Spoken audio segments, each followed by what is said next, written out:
The Lord. Welcome to Telugu audio Bible channel.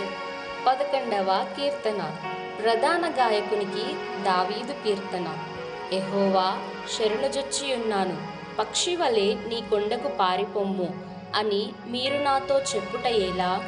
దుష్టులు విల్లెక్కు పెట్టి ఉన్నారు, చీకటిలో యథార్థ హృదయుల మీద వేయుటకై తమ బాణములు నారి అందు సంధించి ఉన్నారు.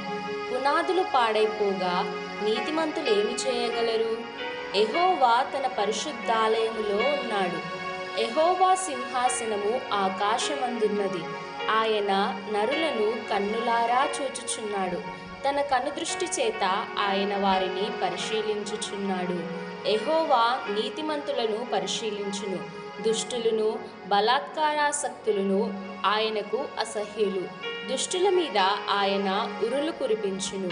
అగ్నిగంధకములను వడగాలియు వారికి పానీయ భాగమగును. యెహోవా నీతిమంతుడు, ఆయన నీతిని ప్రేమించువాడు. యథార్థవంతులు ఆయన ముఖదర్శనము చేసెదరు. ఆమేన్. May God bless you.